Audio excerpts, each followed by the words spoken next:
Council and successor agency to order. Can we start with a roll call, please? Yes. Councilmember Bertrand? Try into the microphone. You are unmuted. Councilmember Bertrand? Here. Councilmember Bottorff? Here. Councilmember Story? Here. Vice Mayor Brooks? Here. Mayor Peterson? Here. Thank you. Please join us in the Pledge of Allegiance.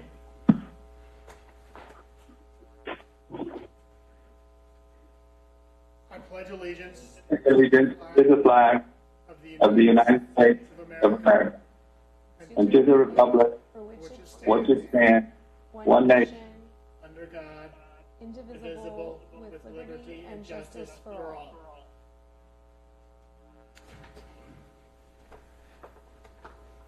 Thank you. Do we have any additional materials for tonight's meeting? Yes, there were 2 emails regarding item 6A. Great, thank you. Are there any additions or deletions to tonight's agenda? staff has no changes. Great, thank you. We're going to go to City Council, successor agency, city staff comments. Let's start with staff. Does staff have any comments? I think it might be a good idea for us to kind of go through a little bit of for the public about how to participate. Maybe You are right. Let me start with that. Great, thank you. All right, thank you. In accordance with the current shelter-in-place order from Santa Cruz County Health Service and Executive Order N2920 from the Executive Department of the State of California, this council meeting is not physically open to the public. As you can see, limited staff is physically present in council chambers, and all the council is participating remotely via video call. Members of the council can raise their hand in Zoom to indicate that they would like to speak. As always, this meeting is cablecast live on Charter Communications Cable TV Channel 8 and is being recorded to be rebroadcast on the following Wednesday at 8 a.m. and on the Saturday following the first broadcast at 1 p.m. on Charter Channel 71 and Comcast Channel 25. Meetings can also be viewed live from the city's website and with the Zoom meeting link also available on our website. Tonight's technician is Benjamin Thompson. Thank you again, Benjamin, as always. Despite being physically close to the public, participation is still possible. Public comment can be emailed or called into council. To email comments, please identify the item you wish to comment on in your email subject line. Emailed comments will be accepted starting now, up until I announce that public comment for that item is closed. Each emailed comment will be read aloud for up to 3 minutes or displayed on the screen. To call in comments, before the item you wish to comment on, call the phone number displayed. Enter meeting ID 821-0902-6541. Press the hash or pound key when prompted for a participant ID. To raise your hand to make a comment, press *6 on your phone. Wait to hear that you are unmuted, and then make your comment. You will have up to 3 minutes to speak. If you are watching the meeting via Zoom, you can use the participant option to raise your hand and make a comment when unmuted by our moderator. So if you scroll to the bottom of your Zoom meeting, hover near the bottom, you'll see a tab or a button that says participants. If you click that, it will show you the participants of the meeting, and you should have the option to raise hand at the bottom of the participants bar. Emails and calls received outside of the comment period outlined will not be included in the record. All right. Now we can move on to City Council and staff comments. Any comments from staff or any additional information about participating in tonight's meeting that I may have missed? I think you have it pretty well covered, and I don't think we have any additional comments this evening. Great. Let's go to City Council for comments then. Councilmember Story, any comments? Yes, thank you, Mayor Peterson. I just had a request. I had a little difficulty getting in this evening, and I would like to ask that when we get our email notices that it include the ID number instead of just the link to the meeting site, in addition to the password. Thank you. Great, thank you. Vice Mayor Brooks, any comments? No, I have none. Thank you. Thank you. Councilmember Bosworth? No comments, Mayor. Thank you. Councilmember Bertrand? Yeah, I have a few comments. Reading emails from people in the village and such, there's a lot of interest in the committee that's working, I guess, with you, Kristen, but also how Rich Hill is involved in that, and what the actions items are, the meeting schedules, and all that. There's a lot of interest. So, are we going to talk about it? It's not agendized, but I think it would be good for staff to, give us a rundown of what that is. Sure. So that isn't on the agenda at this point. I'm a little uncomfortable going too far off the agenda with an explanation and discussion of that at this time. Can we do that at the next council meeting when we talk about the COVID update? Yeah, that would be good because there is a lot of interest. Obviously, one email in particular talked about how many businesses are closing. I mean, so there's a lot of need for this committee, and Rich Hill is going to be the sort of the intermediary. So I think his role is critical, and the public needs to understand how this committee is going to work. Sure. Thank you. I can make sure to do a briefing when we do our COVID briefing at the next council meeting and I'll invite Rich and he can talk about more what he's been doing. Great. Thank you. I appreciate it. Sure. Great, thank you. And I just have a brief comment. I wanted to acknowledge that the county has declared today Ben Kelly Day. And for those of you who don't know, Ben Kelly was the young man who tragically passed away a couple weeks ago. And he worked very closely with our BIA. He was the communications manager and ran their social media and was highly critical, very important in ensuring that they got the word out there. And so I just wanted to take a moment to acknowledge Ben Kelly and that today is Ben Kelly Day in Santa Cruz County. We're going to move forward now with the consent calendar. Item 5, all items listed in this consent calendar will be enacted by one motion in the form listed below. And there's no separate discussion on these items unless any of the council members or member of the public would like to request any of these items pulled for separate consideration. There's only one item on consent calendar tonight. Would any of the council members like to pull it for separate consideration? Seeing and hearing none. We'll go to our city manager. Were there any public comments about pulling any of the consent items for separate consideration? We have no public comments received by email. Okay, and Mr. Moderator, are there any verbal public comments regarding pulling any of these items off consent calendar? I don't see any hands raised. Great, thank you. With that, we will entertain, I'm sorry. I'm sorry, we did public comment. Motion to But a little bit different. Motion to adopt consent calendar. There we go. And was that a second I heard from Councilmember Bertrand? That was. All right, we have a motion and a second. Can we get a roll call vote, please? Councilmember Bertrand? Councilmember Bertrand? Aye. Councilmember Bottorff? Aye. Councilmember Story? Aye. Vice Mayor Brooks? Aye. And Mayor Peterson? Aye. Thank you. Thank you. Carries unanimously. We're going to move on to item 6, general government and public hearings. The reason we're all here tonight, a presentation of the proposed 2020-2021 fiscal year budget for the City of Capitola General Fund and Capitola Successor Agency. I will hand it over to staff for a staff report. Sure.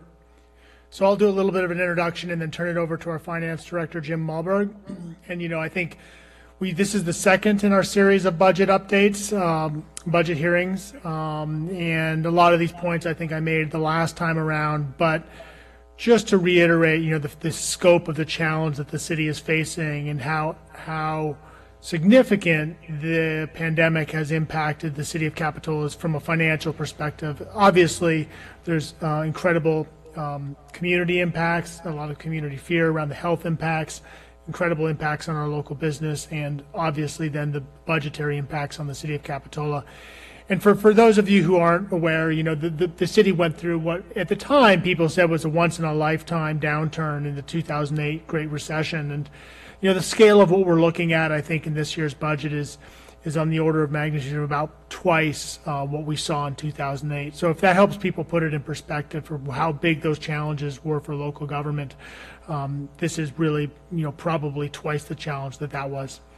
So with that, I'd like to turn it over to Jim, and he's prepared an update for you, sort of summarizing where we've come since the last meeting, and then following up on a couple of the different items that the council asked about, and then close out, we have a summary that Steve Jesberg, our Public Works Director, will do to talk about a status report on the capital improvement program. So with that, Jim. Thank you, Jamie. Let me go ahead and share my screen. Hopefully I can do this correctly.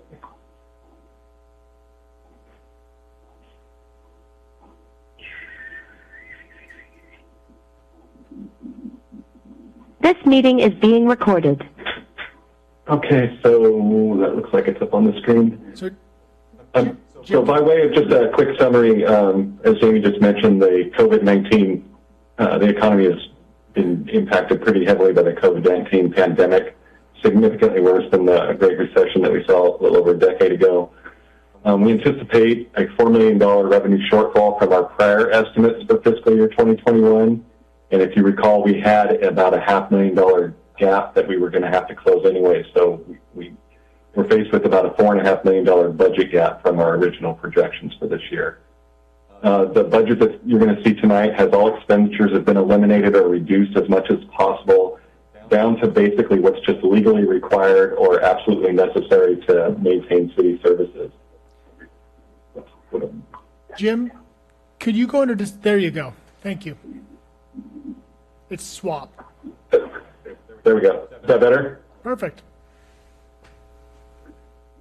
So again, expenditures have been either eliminated or reduced as much as possible to what's legally required or kind of the basic necessities just to maintain city services. And as far as from staffing, all vacant positions have been frozen at this point. So proposed budget revisions since the first hearing that we had a couple of weeks ago based on council direction.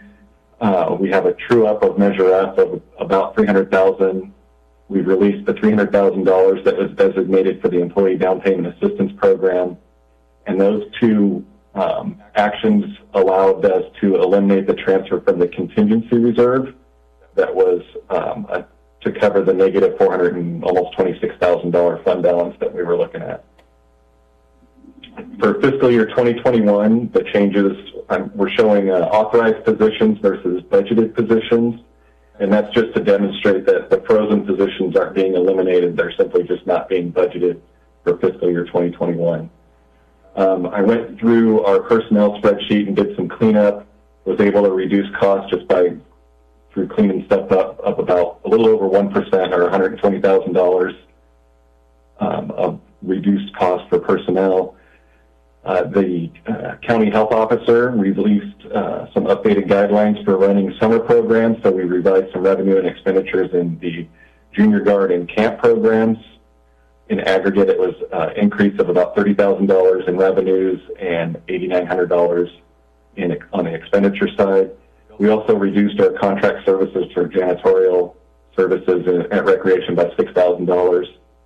There's cleanup for contract services. I had entered a number incorrectly on one of the police department contracts, so we got that cleaned up. That was $482.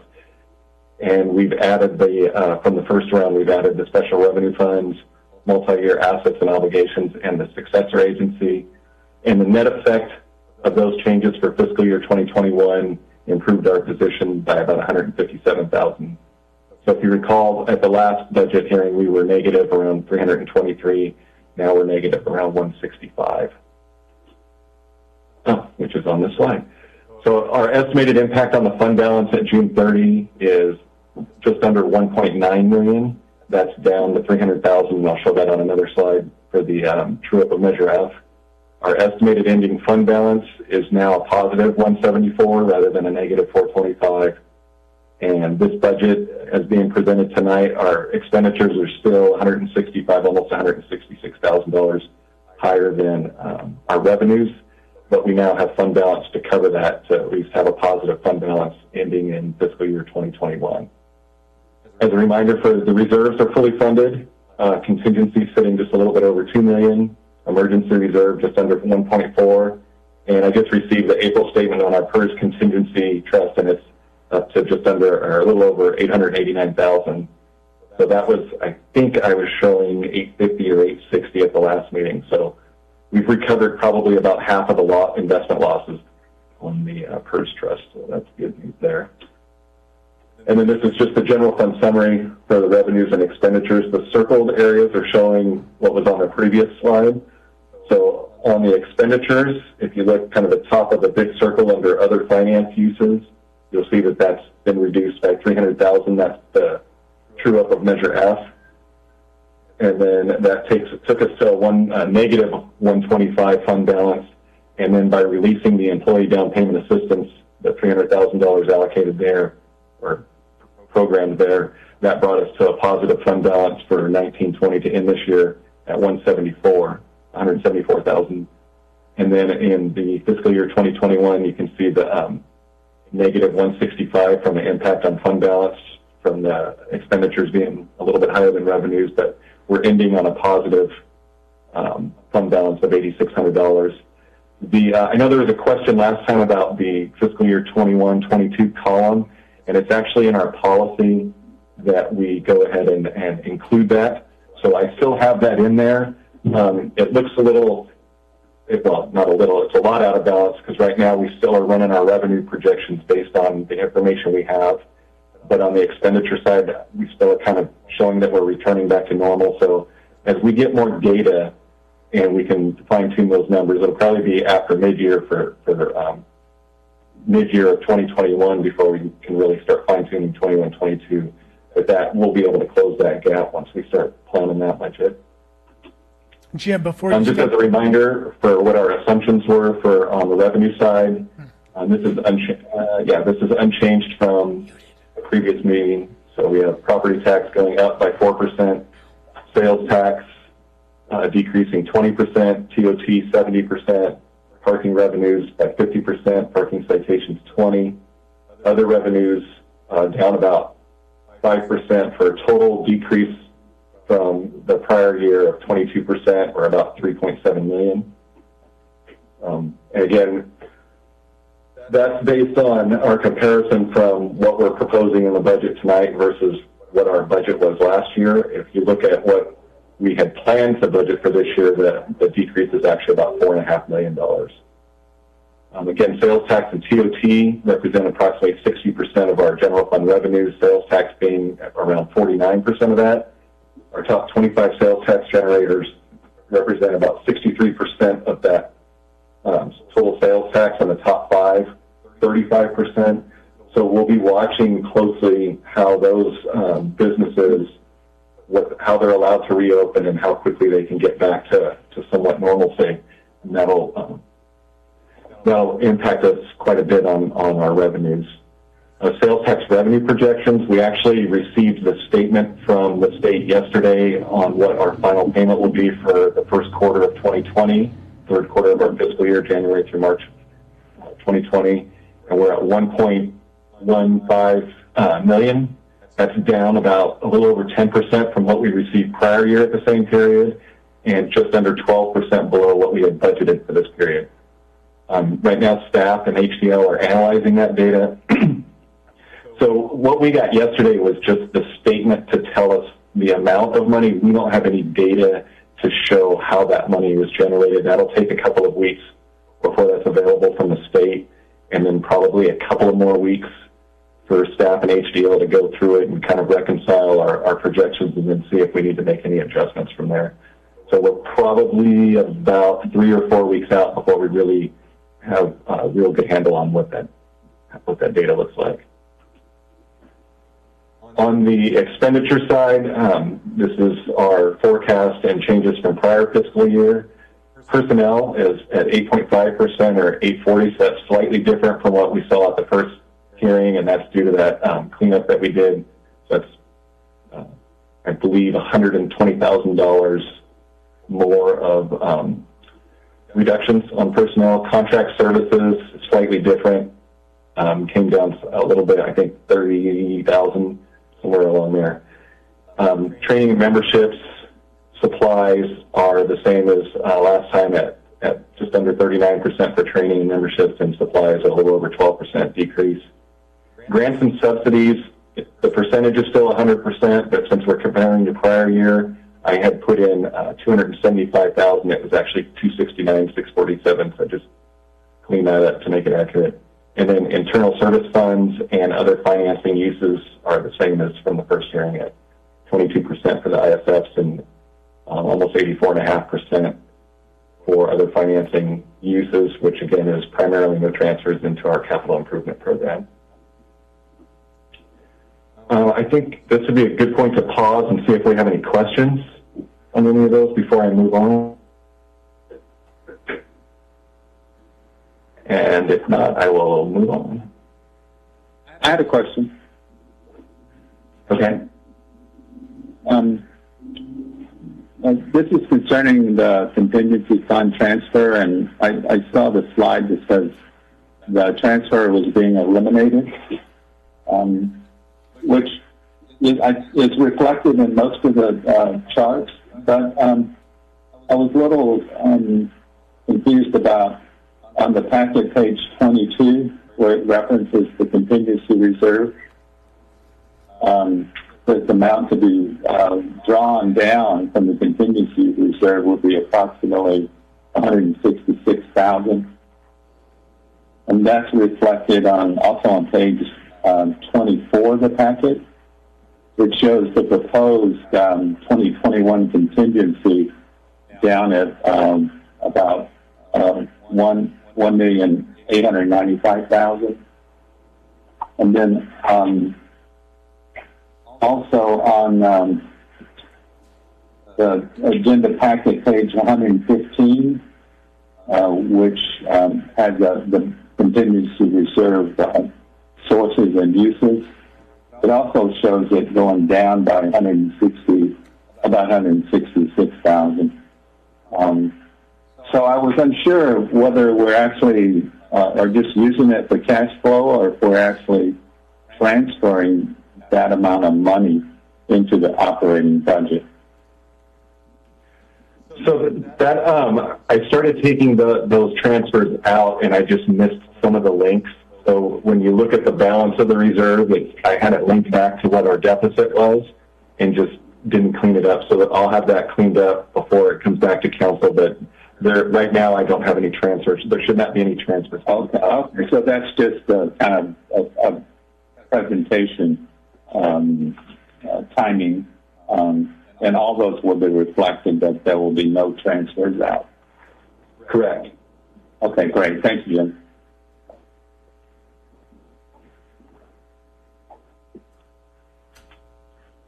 Any additional questions from council? All right.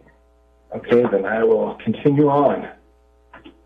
So at the first hearing, there was a couple of follow-up items that I want to touch on right now. The first is the early childhood and youth program funding, the restricted TOT revenue. I think we were talking about $16,000 at the first hearing, and when I went back to do the slide, we had inadvertently we were looking at the local business group portion of the restricted TOT that traditionally is split up between local business groups. And the actual TOT revenue for early childhood and youth programming is $15,000. So just wanted to kind of clear that up. And what we've done is suggest percentages for different expenditure categories, not specific to any problems or programs, not problems, sorry, to programs, just to allow the recreation supervisors some flexibility to direct that money where it's needed within whatever program it's needed in. But this kind of gives an idea of what staff was thinking as far as a breakdown of whatever that TOT revenue is. And we were using percentages just so we could, if it's 14,000, then we know what the percentage is, or if it's 20,000, we know what the percentage is. But we have 30% going to supplies, 15% to transportation, 15% to contracts, and 40% to scholarships. I can pause if there's questions on that or go to the next slide. But that's really all I have on the early childhood and youth program funding going to recreation at this point.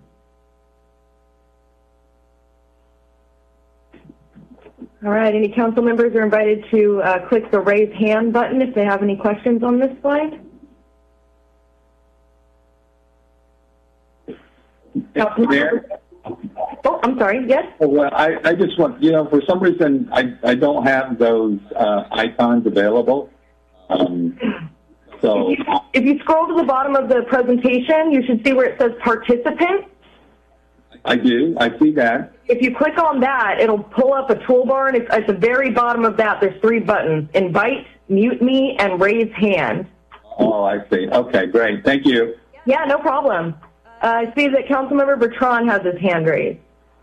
So I have a question on the earlier slides, Jim. I was sort of mulling it over, but in the taxes that we receive for January, February, March, with this 10% drop, would you think that's reflective of closed businesses or just a general decline in economic activity? What's your sense on that? Because to me, depending on how we view that, it either I can't pronounce it, gives us an idea of how bad the next 3 months are going to be. Sure. I think there was a general decline, and I just want to get your sense.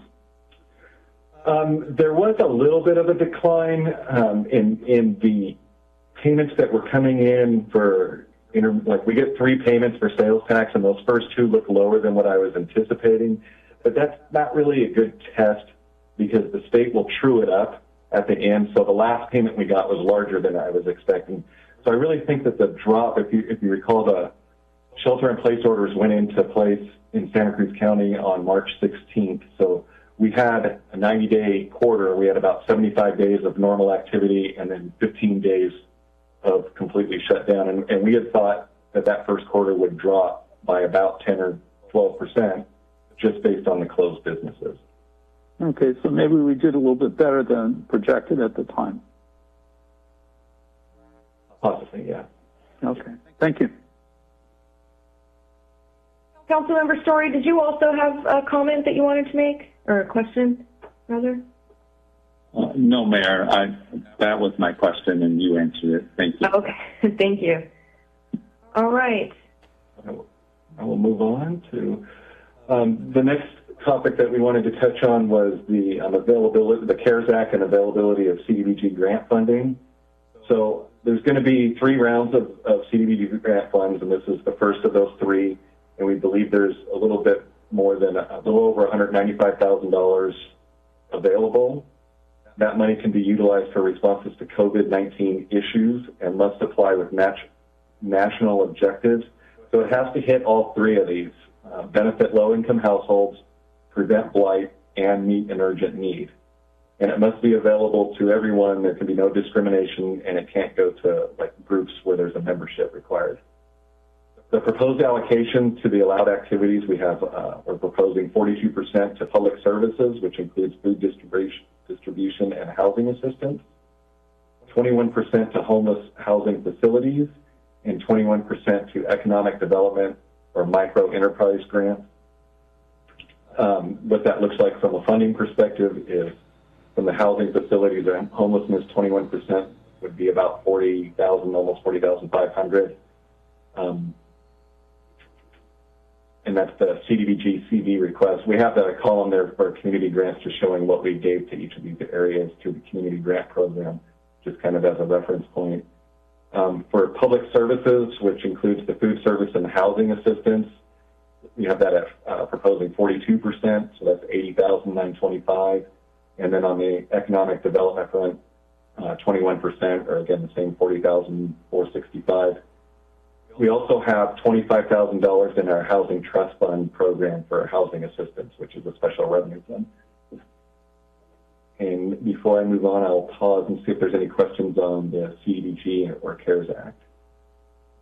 I see Vice Mayor Brooks has her hand up. Yes, thank you, Mayor.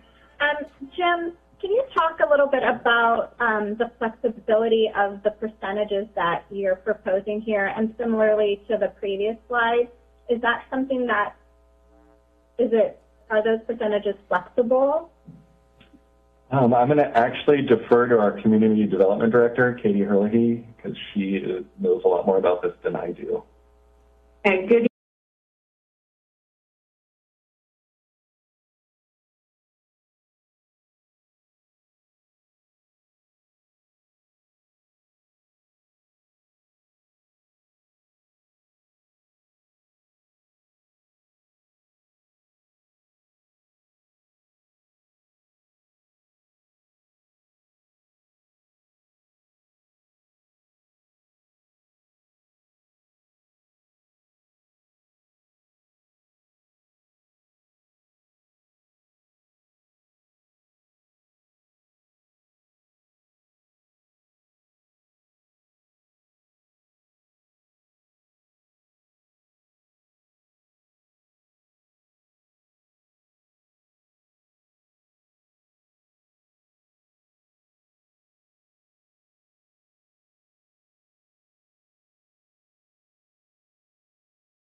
we only received 486. So really that, and we budgeted the 550. So in what we should be doing each year is making that match up. So we should have lowered that the budgeted amount to match the 486, and the same is true in last year, fiscal year 18-19.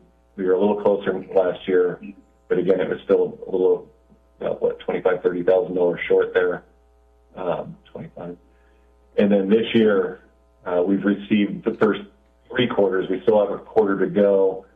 Based on what I was told we were going to receive for the first quarter of this year, I expect that number to be somewhere around the 800 or 850 mark, and then that aggregate would be probably somewhere in the 300 to 350 range, and that's what we do start transfer by whoever to match it. Since it went into place, we've budgeted a little over $2.7 million in revenues, and to date we've received just under 2.3.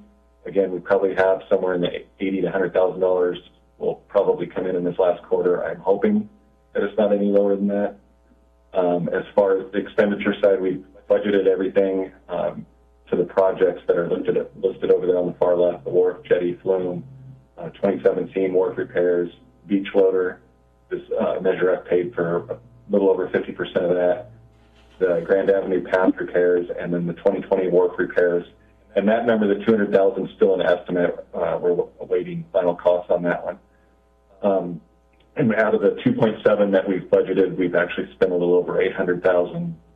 So we do have almost 1.5 in revenues above what we've expended, but all of that money is really programmed to the wharf, jetty, and flume projects at this time. So I know Jim said this, but it's a little bit of a funny concept to get your head around. But basically the upshot here is that we budget a certain amount of Measure F funding, and we've been transferring that amount, the amount that we budgeted, into the CIP. And so if the actual receipts have come in less, we've actually been using other general fund dollars and been calling it Measure F. So that's when we talk about the Measure F true-up. It's to match the actual CIP transfers to what we received in Measure F. I hope that makes sense.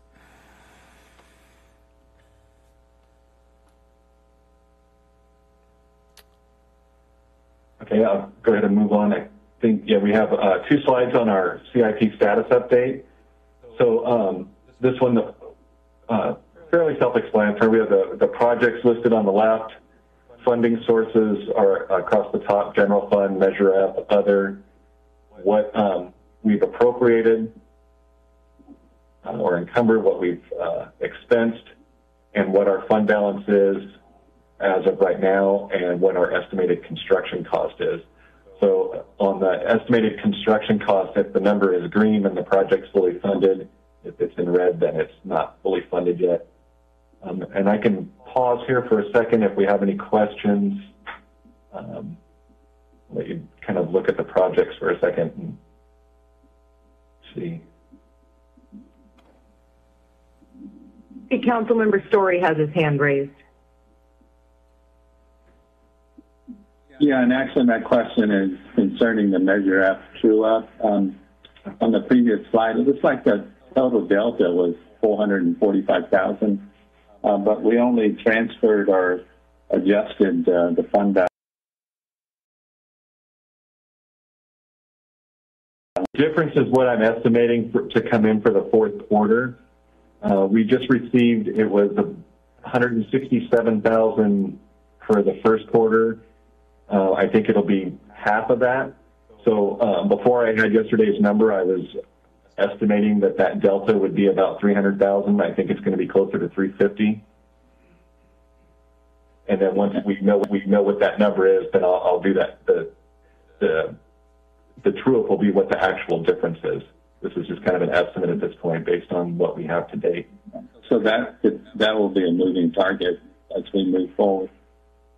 Correct. And I won't even know, we won't know what that actual number is until August 20th.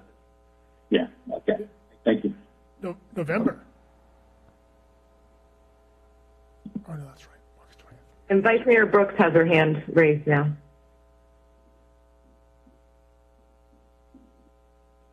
Vice Mayor Brooks? Thank you. Just for clarification, can you hear me? Yes. Okay, sorry. For clarification regarding the CIP status update, so these, this is for 2021, and these are projects that were already approved and budgeted in to our packet. Is that correct? These are projects that have been approved in prior years that are already funded to some extent. And then, like Clare Street pedestrian crossing was approved last year. We have $150,000 of general fund money going in and $120,000 of other funds.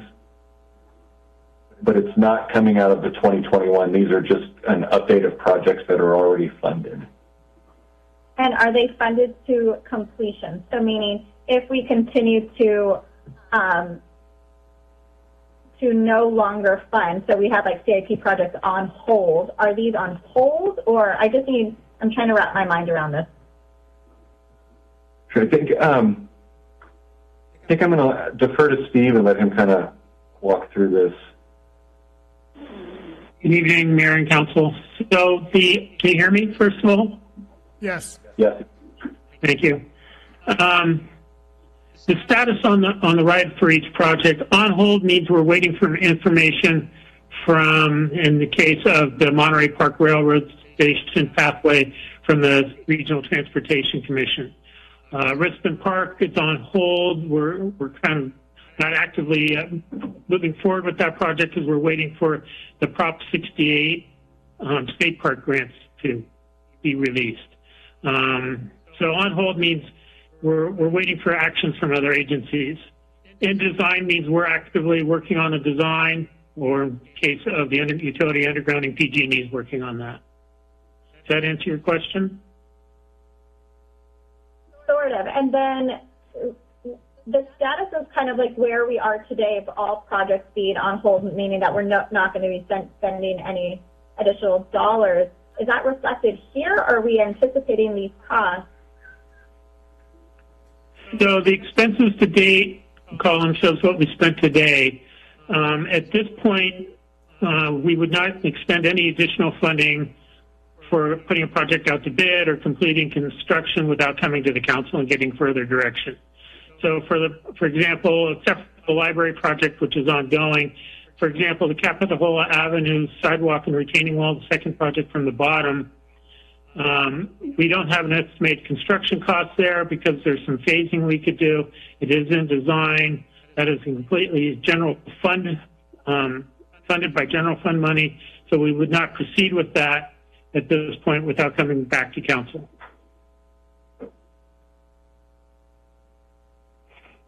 Okay, thank you. I see Councilmember Bertrand also has his hand up. Do you have a question, Councilmember Bertrand? I do.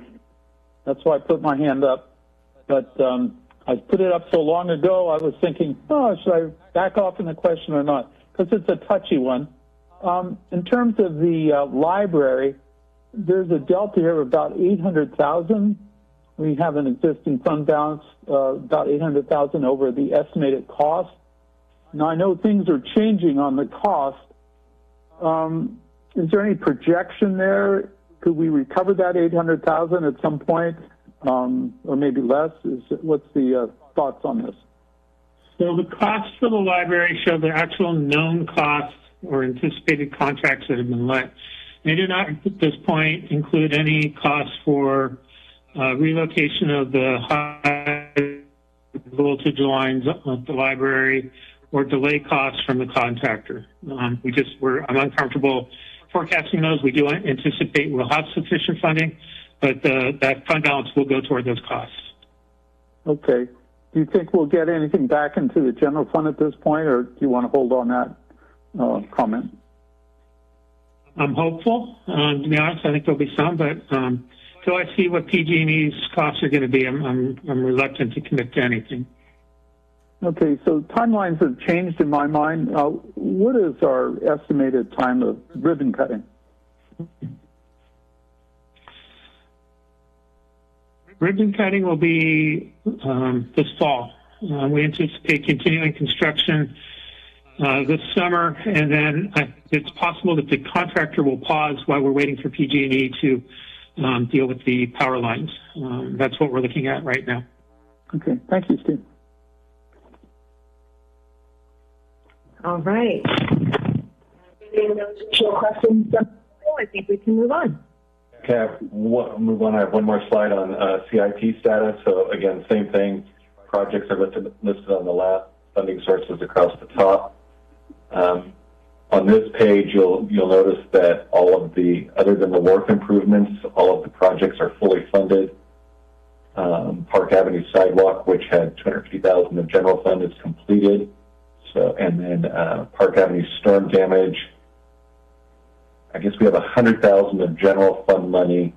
That may have already been spent. I'm not. It has already been spent. That was part of the design cost. Yeah, But we may get partial reimbursement from the SHWA on that as we complete the project. So everything listed on this page, with the exception of pavement management, we just go by what we have as funding. With the exception of the wharf, it is funded, and there is no more additional general fund cost to any of these projects at this point. And if I could quickly add something about the pavement management, the last row there. So the 443 represents the Measure D and SB1 funding that's available this year. We had not allocated that funding. As you know, it's all for transportation projects. So as we kind of get through this period of time, we will come forward with some options for the project and discuss those with the City Council. So at this point, it's money we anticipate coming in. Obviously, they're both, or at least Measure D is a sales tax initiative. We've reduced it by $50,000. Really no idea what that, if that's accurate or not. SB1 is gas and sales tax. So both of those are kind of in flux, but that would be our standard allocation on the 443. And like it says, we have not allocated that toward a specific project yet.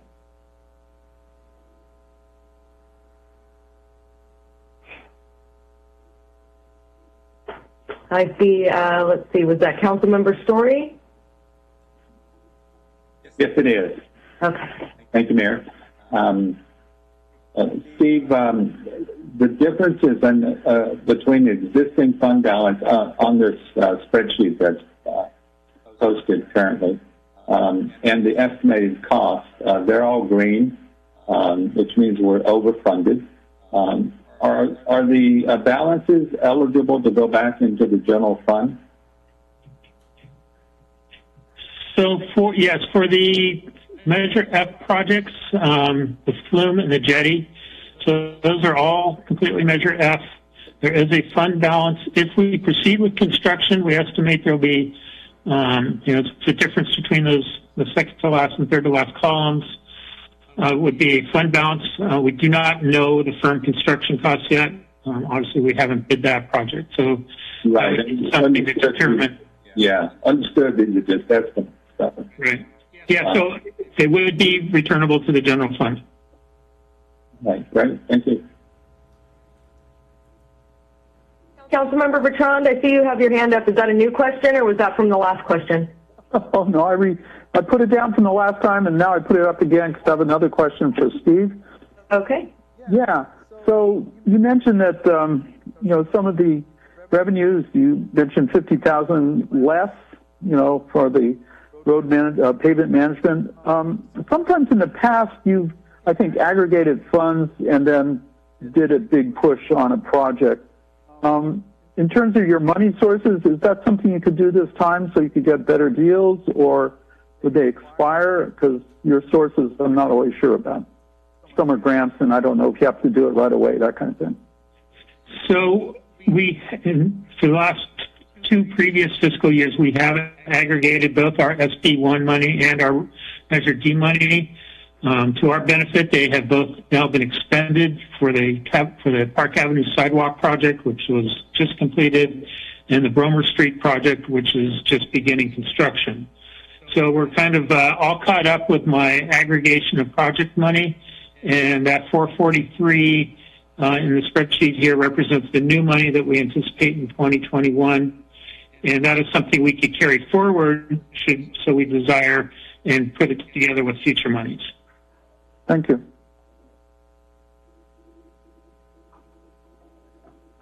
All right. Seeing no additional questions from council members. So in terms of next steps, I've just listed the meetings that we have between now and June 30th. We have two more budget hearings scheduled if we need to do those, one on June 3rd and the other one on June 18th. We've also moved the regular FAC meeting that was scheduled for June 16th up to June 9th, just so I can update the FAC on what progress we have made. And then I have the regular city council meetings with the target of adopting the budget, the fiscal year 2021 budget on June 25th. So recommendations for this evening is to receive the fiscal year 2021 proposed budget presentation, identify any budget questions that we need to follow up on, and provide staff direction on the proposed budget, and then if so desired, continue the budget deliberations to June 3rd. And that's the end of my presentation, and I'd be happy to take any additional questions. All right, if there's any additional questions from the council at this time, go ahead and raise your hand. I'm going to stop. There we go. All right, seeing no additional questions from council members, we will bring this to public comment. So we have a couple different ways to do public comment tonight. So let's start with Mr. City Manager. Are there any emailed public comments? Yes, it looks like we have one. I will share my screen and then we will listen to the comment.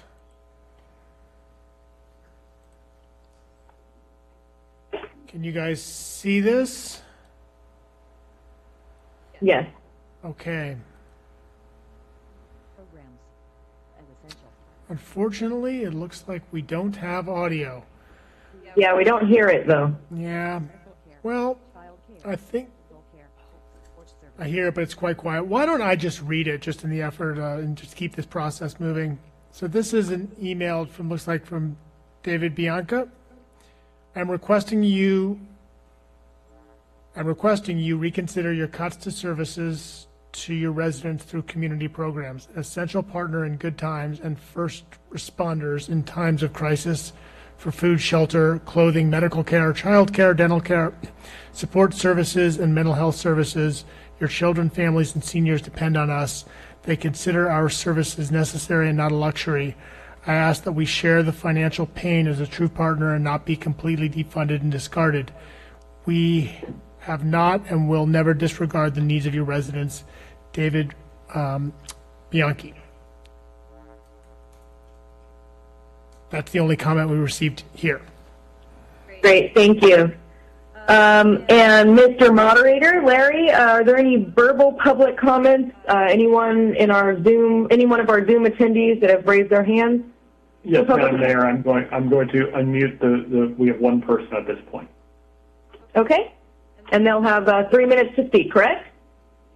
That's correct. Great, thank you. Hello, can you hear me? Yes. Yes, we can hear you. My name is Leah Samuels, and I'm the Executive Director of the Human Care Alliance. I'm new to this agency, and it's unfortunate that I'm introducing myself to you today under these circumstances, but I'm happy to be here. I wanted to first thank you for your long history supporting nonprofits. It's not just the money. Sometimes it's a small percentage for larger organizations, but it is a symbol of your dedication to these agencies, and I thank you for that. Unfortunately, I see that you've cut that funding moving forward. I know and understand, as I think we all do, that you have some very difficult decisions to make. I can see you're taking that seriously today, and I'm asking that you consider a few things before you make your final budget decisions. The message that you're going to send with this budget will speak to the priorities that you hold for your city. I'm asking that you take into consideration that there is federal funding that is tied to the funding that the city gives. It's matching funds. So by completely cutting your funding, you could be decreasing revenue to your city through these agencies. I would also ask that you consider what services will be most used over the next year. What areas could have reduced utility in the likely reality of continued social distancing and probably another shelter in place in the winter? is this really the time to cut these essential services and workers? During my time as an attorney for public interest services with children and adults as my clients in both the dependency and criminal justice system, I have served some of your constituents, and these children's families do rely on these services. I know that you know that. I know that you care about your constituents and you're trying to make the best decisions that you can. I do believe that you can send a message by keeping these nonprofits in your budget in some capacity, that you still hold them as valuable partners, that they are still essential. It would be quite meaningful and helpful to us to remain a notable figure in your budget. And I thank you for your time. I look forward to meeting you all under other circumstances and working with you in the future. Thank you for your comments.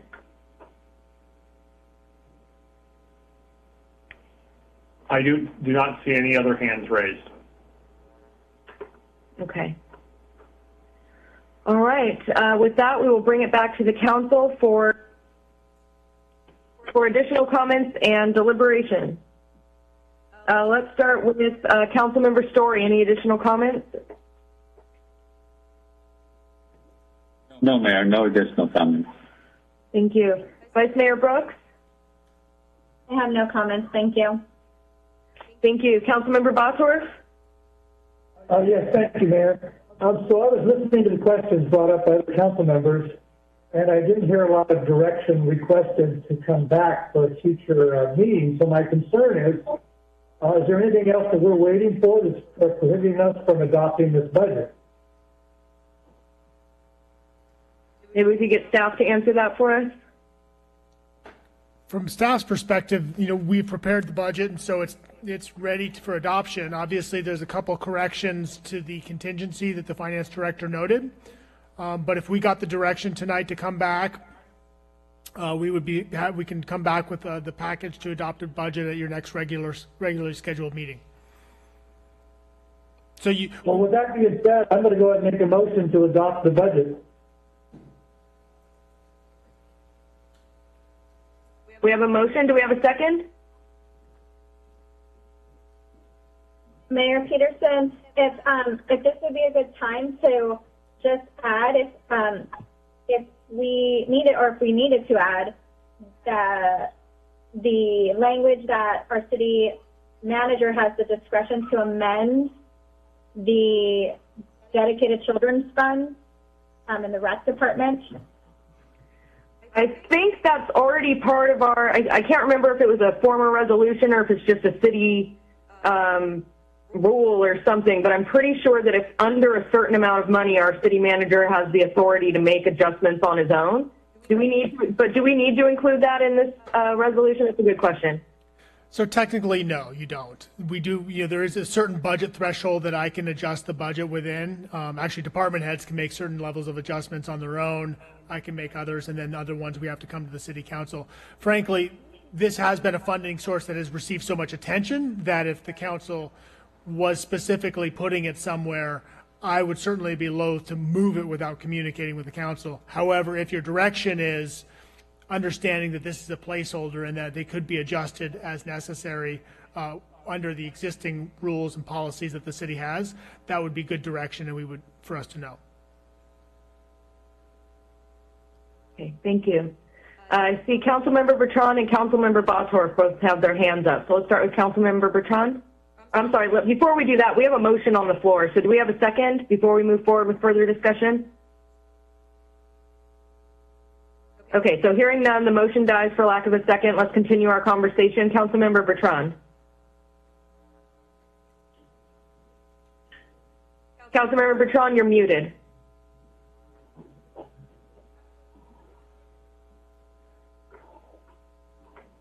Hold on. Oh, there it is. There you go. Sorry. Thank you, Madam Mayor. So some of the questions I answered were basically in realization that there are expenditures that we have budgeted that may, depending on how circumstances are, come back to the general fund for us to consider how we would use those monies that the city of Capitola has at its disposal. And, you know, I took note in Jim's presentation, and it was a stark reminder of the reality of our situation, that, you know, we're to spend money on things that are absolutely necessary for the carrying out of the duties city of Capitola to its citizens. And I took that to heart. But I'm realizing that we also have a commitment to other parts of this community in different ways that aren't necessarily the required statute requirements that we've had. And because we've given money to other agencies in the past, they're dependent on us. And to have an abrupt cancellation of that support is very dramatic. It's not something that's been broadcast, not something that any agency that has depended on us was expecting. But it's true that no one was expecting this pandemic. So I'd like to make a motion that we pass the budget, approve the budget, but that we start our discussion of how we're going to support our community grant program, a program that we haven't actually continued that discussion, with the idea that there might be monies in the future because of how our budget carries out that we can actually allocate. So that's my motion. Councilmember Bertrand, can I ask for clarification on your motion? Correct. Are you suggesting that we review the community grants moving forward after we've already approved the budget, or are you suggesting that we review them at the mid-year budget review? I would like it to be agendized so that we actually start that process. I think the budget is fine the way it is with some of the comments that I just made, but I think we do have a commitment to broadcast to our agencies in the past that have depended on us what we have planned, what we are going to plan. If we are going to plan anything, we need to make those decisions, and we haven't. We've put it off. But that's part of the process. We've had things to deal with. So I want the budget approved. I agree with Ed, but I want a commitment from us that we actually move that process forward of how we're going to look at our community grant program. There may or may not be monies available. If we don't have that process moving forward, we may not be able to take care of them. And I agree with Brooks's comment last time that, you know, some of the grants that may come through is going to cover some of those programs, which is great, but we don't know that yet. High probability. My hat's off to Katie and her department for putting that forward. But I'd like to let the community know that we haven't abandoned them. We started a process, you know, Madam Mayor, you were on that committee, and Ed was on that committee too. I would like to see that process move forward. I don't want to abandon the community, and I don't want to basically shirk our responsibility, because a year ago we said we were going to have this process. So that's basically, I want a commitment from the board that we actually move forward on this process. And I do want to see the budget move forward. I agree with Jim. You know, Jamie has to keep a balanced budget. He's doing his best. I support the staff in making that effort. No problem there. But we also have other responsibilities to the community in general. Thank you. Thank you for those comments, Councilmember Bertrand. So we do have a motion on the floor. Councilmember Bottorff, do you have comments? I have comments. I was going to wait until you see if you had a second. Okay, so we do have a motion on the floor. Do we have a second? All right, hearing none, motion dies for lack of a second. Let's continue our conversation. We'll move on to Councilmember Bosworth. Thank you, Mayor. Well, I'm glad there's at least some agreement on dealing with the budget. And so to Councilmember Bertrand's comments about community grants, this is not an issue about community grants, and it's not an issue about so many other things that we're cutting that are vital to the city. I think the list goes on and on. Almost $2 million worth of contracts and what we would call as uncommitted obligations that we have to evaluate. At this point, I don't have a problem looking back at anything if this moves forward and it turns out that we start showing increases in revenue. My fear is that I think that our finance director is trying to give us the best shot of what he anticipates revenues, but this could actually be worse. So for us to think about now about trying to how we're going to spend money, I've got comfortable with the fact that almost everything we know has to be put on hold because we just don't have the revenue to make these kinds of commitments. We're just trying to hold on to our workforce.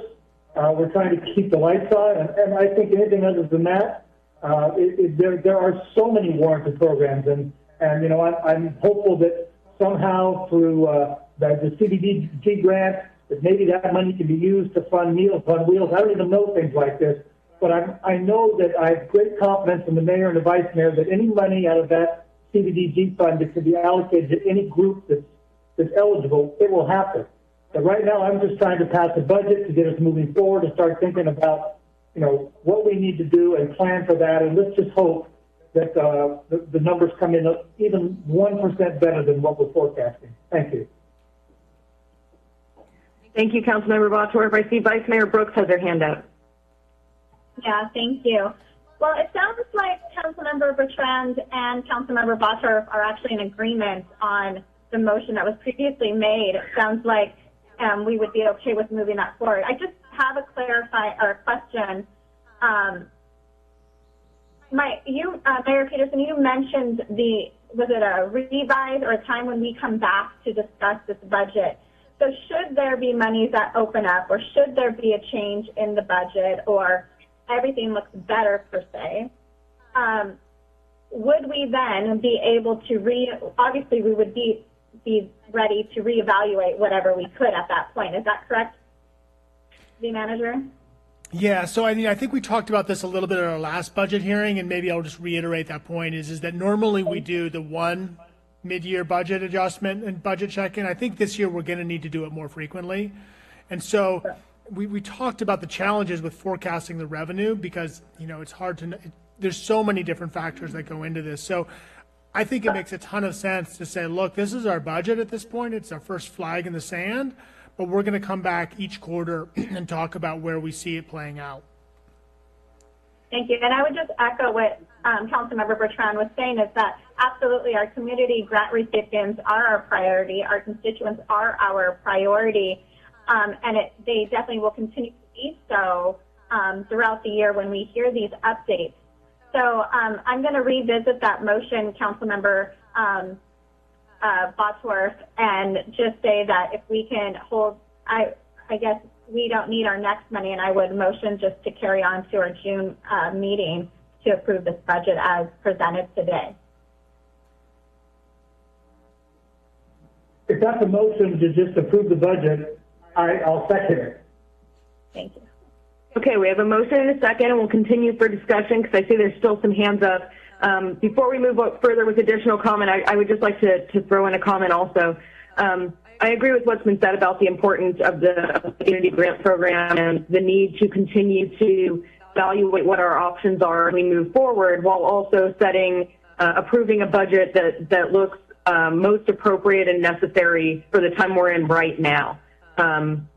You know, as we move forward, if circumstances change, of course, we consider, you know, funding what we can fund. I know there's been questions from constituents about things like closing the creek, and that's another thing that, you know, my understanding is that a large majority of the funding required to close the creek is because of the monitoring once we've closed it up. And so my question was, can we get a waiver so that we don't have to do that monitoring and don't have to pay that fee and can potentially open the creek? But we don't have those answers right now. Much like we don't have the answers of what our financial situation might look like in the next 3 months or 6 months. And so I think it's important that we do keep an open mind that as we move forward, there may be opportunities for us to fund things that where we stand right now don't look realistic. So I would like us to remain as hopeful as possible that the sun will shine on us again in the future. With that being said, I see that Councilmember Story has his hand raised, and then I think Councilmember Bertrand as well. Thank you, Madam Mayor. I'm a little unclear about the motion. I heard June put budget approval, but then it sounded like Councilman Bottorff seconded approving the budget tonight. Right now, I'm not one. to me, it seems that there's still outstanding items, and I'm not sure what the rush is to approve this budget. We heard that Jim had not finalized the true-up figure for the Measure F tax revenues, which could be a significant difference between what we currently have budgeted. The details about the CDBG is still outstanding. I heard Katie said that it would be a couple of weeks before we get more detail about that. And there's also still some internal discussions going on that will affect this budget. So it seems to me that we should have all the information that the best information available to us before entering into a budget document. And for that, if the motion is to approve the budget tonight, I can't support it. Thank you. Councilmember Story, are you making a substitute motion, or are you just commenting on your feelings on the current motion? Well, I don't think it would necessitate a substitute motion, because the recommended action was to accept this report. And so I assume the substitute motion would be to accept the report and move this to our next either budget session, if we have one scheduled, or the next regularly scheduled council meeting. But I think we just have to see where this motion goes. Okay, let's start with that. Clarification? I'm sorry? May I offer some clarification on my motion? Yes, please. Councilmember Story, if we went back to Jim's slides, I was thinking that we would not have our next meeting and that our next scheduled budget session and bring this to council in whatever our next council meeting was or is in June. You have a slide, Jim, on that with those dates, and that would allow for more time to see what rolls out. So those were my thoughts, and that's why I made that motion. I think. So you're suggesting, I'm sorry, continue. June 11th was our council meeting then. So I'm guessing that would give enough time to explore all those things mentioned by Councilmember Story. Sure. The one thing we do need to make clear is that the Measure F true-up is really an iterative process. We won't be getting a final payment until August, which is obviously much after the budget's complete. So I think realistically what we need to be doing going forward is every year there's sort of a Measure F true-up that we do, comparing the budgeted amount to what actually comes in. So I think Jim's point there about that was that he had put a placeholder in of $300,000, and there probably is further truing up to do down the road. In terms of CDBG, Katie, maybe you can help us with when we think we might be hearing more about CDBG. So CDBG, we would be putting out an announcement for nonprofits to apply for the money, and it would be, we would, in the coming weeks, we'll be deciding on what that process is, but it won't affect the budget itself. It'll depend on what applications come in, and we'll go through a selection process in order to allocate those CDBG funds.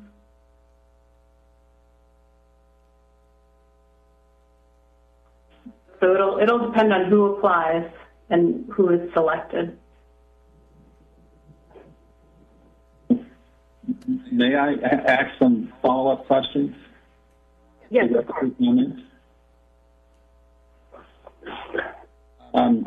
Well, first concerning the true-up, I'm not, on the chart that I saw that was presented, that the difference in the Measure F was $445,000, and we're only applying $300,000. And I'm not, if we don't know till August, then I'm not sure why we're projecting $445,000. I just think it's worth taking some extra time to look at that, because there are other budget needs that may come up that we may be able to accomplish with that gap. So I'm unclear about that difference of $145,000. And also in the CDBG, I thought there were some outstanding questions about how much we would actually get as a city. And I never heard that it's been affirmed that we're going to get any particular set amount. So that's why I referenced those items. But again, if Councilwoman Brooks is talking about, taking this to the June regular meeting, well, I'm fine with that. Let's take it to the June regular meeting. But it sounds like the motion is to approve the budget tonight, and that's the part that I can't accept. I still think there's just some outstanding questions, and it would seem like it's worthwhile to hear all the updates on that before we, stamp this these commitments as being finalized. So those are my responses to those two comments that were made. Thank you, Councilmember Story. Councilmember Bottorff has had his hand up for a while now. Yeah, I just want to clarify my second, because I think that's what started this rolling. And what I thought that I got from Vice Mayor Brooks, and maybe I misinterpreted this, was that we were just making a recommendation tonight to approve what staff presented and bring it to the next council meeting for approval. I interpreted that as the meeting of May 28th, not of in June. And the only reason I was going to give the time till May 28th is because I think Jim said he wanted some time to do some corrections and to show those funds, especially the ones that Councilmember Story was concerned about with the delta on the war fund. And I think that Finance Director conveyed that was a mathematical thing that he was going to correct and true up so that those numbers would be exact. But with reference to the recreation funds and the CBG funds, those aren't going to impact us and what we're going to do in approving the budget. Those are just extra funds that we're going to have, and we're talking about just some allocation points. And whatever that fund that we get, the more we get from CBDG and the recreation money, that's money that we're willing to spend into the public and into the groups that absolutely need that money. But I didn't hear any questions other than the truing up of the numbers and specifically the war fund, why we couldn't approve the budget. And that's why when the motion that I seconded, which may not be what the intent of Vice Mayor Brooks was, I thought it was the next meeting, which on my calendar I wrote down to May 28th. So if we need to start over, then we need to start over. Thank you. Just to be clear, we do need to adopt the budget by resolution, and you don't have the resolution prepared in front of you this evening. So staff will have to come back for another hearing. And I think really the question on the table, maybe to simplify it a little bit, is when. I will tell you that I don't believe we can get the resolution and the material together to put it out tomorrow to get it on May 28th. So I think realistically the option is, do we go to another budget hearing or do we go to June 11th? If that simplifies things a little bit. And on June 11th, if there's more conversation or changes to be made, we can make those changes at that meeting, correct? Correct. Yeah, so my motion stands that I'd like to push this out to our meeting in June. And so it's, my motion, I'm going to keep my motion on the table. Based on the city manager's comment, I'll second that motion. Okay, we have a motion and a second. We still have some council members with their hands up. I think Councilmember Bertrand's been waiting for a while, and then we're going to go to you, Councilmember Story. I'm going to bring up later that we actually start the process again to look at community grants. I didn't want to put the budget in hijack or anything like that, but I did want to point out that this is something that we've been doing for, 30 years, 40 years. I don't know how long we've been doing community grants. And the agencies in this county have depended on them. And I think we should continue that process, but start the planning. I don't know what's going to happen with our budget. I agree with Ed. There's a definite possibility that it might even be worse off, in which case, we won't have anything. But we don't know that. And a lot of things were identified in this discussion this evening that tells me some things could come back to the general fund. For instance, the library, that's $800,000 potentially. Who knows? Probably less, maybe $500,000. But these are things that are we prepared to deal with? And I think the community grants program is something that is our responsibility to start, or restart rather, our planning process.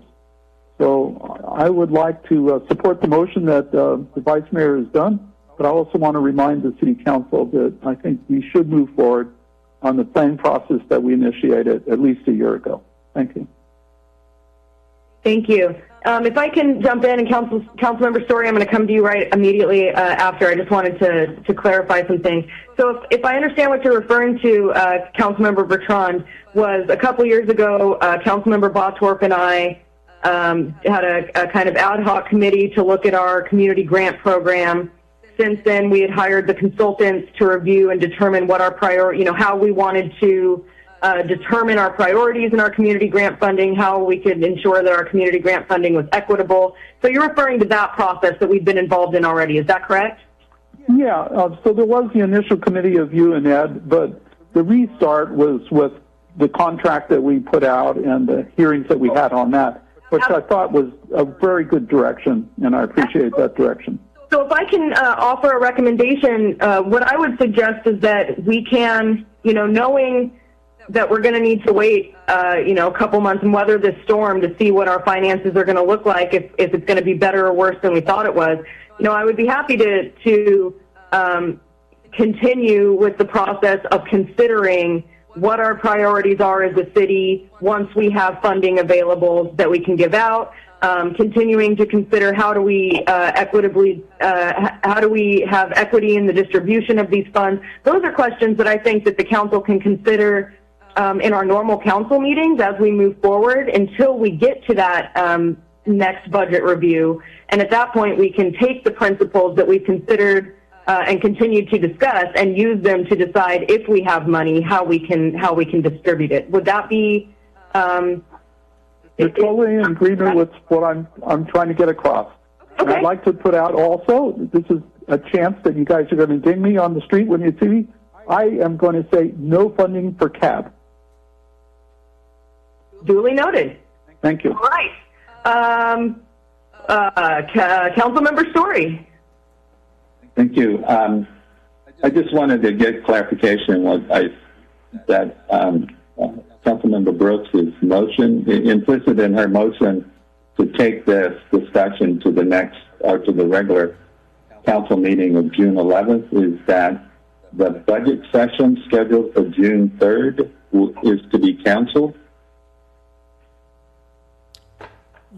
That's how staff would interpret that motion, yes. I just wanted to get that clarification. Is that what you meant, Yvette?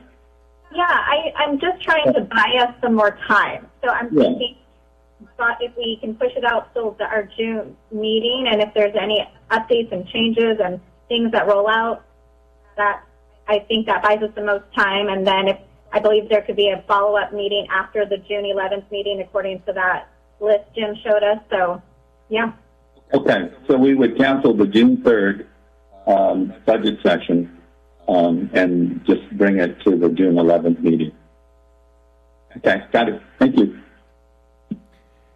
And just because I don't want to derail the conversation, I'll be very quick. Just because we've talked a little bit about the community grant process, staff knows that we got an assignment to do some work and then come back to the council. We frankly put that process a little bit on hold as we shifted to these other types of meeting formats to try to focus on the sort of the near-term issues.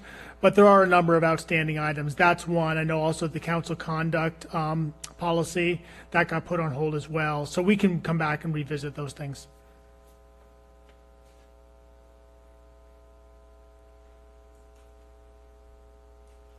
All right, Councilmember Story, I see your hand is still up. Is that because you have additional comments, or?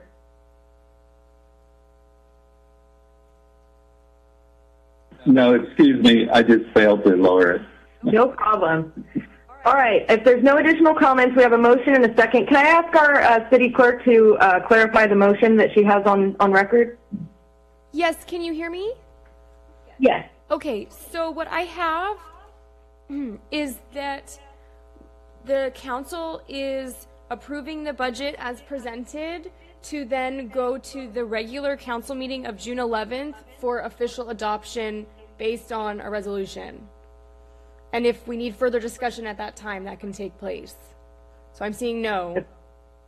Yeah, I see some head shaking. Can Vice Mayor Brooks, can you clarify your motion? Yes. So, Jim, can you pull up that slide again?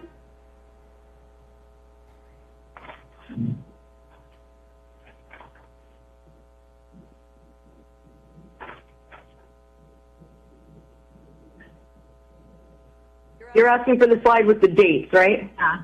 Okay.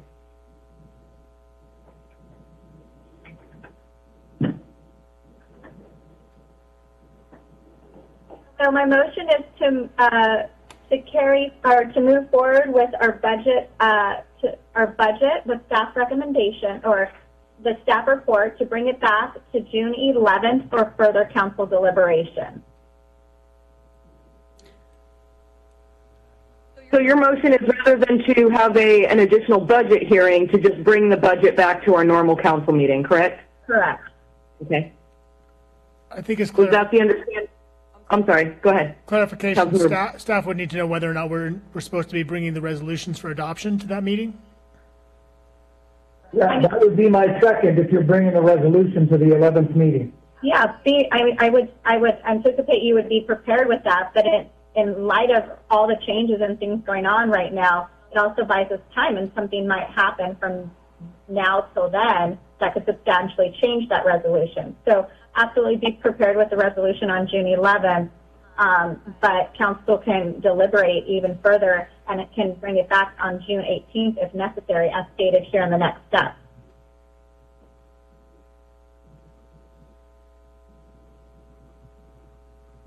So the motion is to bring back the resolution on June 11th to a regular city council meeting. And I second that motion. Okay. I would also recommend, once you've disposed of this motion, but probably a motion to cancel the June 3rd budget hearing as well. I would be okay with that friendly amendment if Vice Mayor Brooks wanted to make that. Yes. I'll accept that friendly amendment to cancel the June 3rd budget hearing meeting. And the FAC meeting too? No. Yeah, the FAC will still meet. Okay. All right. I see no hands up. Can we, just for clarification, can our city clerk please read back the motion? Yes. So we are canceling the June 3rd budget hearing, bringing back the budget to the regular meeting on June 11th with a resolution of adoption prepared, but able to be changed and further discussed at the special meeting scheduled on June 18th. That the motion is understood. I see a nod from Vice Mayor Brooks. Councilmember Bottorff, is that your understanding? Well, I don't know what the 18th is, because if we end up adopting it on the 11th, there's no need for the 18th. I don't know if that needs to be in the motion, because that meeting would automatically be canceled if we adopt on the 11th. So if I'm understanding correctly, the motion that I'm hearing is to cancel the budget hearing scheduled for June 3rd, bring the budget back to the council on June 11th with a resolution for approval, and the council will decide at that time if they're ready to approve or if they want to continue deliberation moving forward. Is that the correct understanding of the motion? Okay. Yes. Do we need anyone, do we need the person that made the motion or the person that seconded or the city clerk? Do we need anyone to read that back? Staff is clear. Staff is clear. Okay. All right. Seeing no additional comments, can we have a roll call vote, please? Yes. Councilmember Bertrand. Aye. Councilmember Bottorff. Aye. Councilmember Story. Aye. Vice Mayor Brooks. Aye. And Mayor Peterson. Aye. Thank you. Motion carries unanimously. With that, we've come to the end of tonight's agenda. Thank you all so much for your public comment and participation. Thank you to the council members and all the staff who have put tonight's meeting together. We will continue to discuss the budget at our upcoming normally scheduled council meeting on June 11th. With that, we will adjourn the meeting. Thank you so much, everyone. Take care of yourselves. Take care of each other. Have a good night. Bye-bye.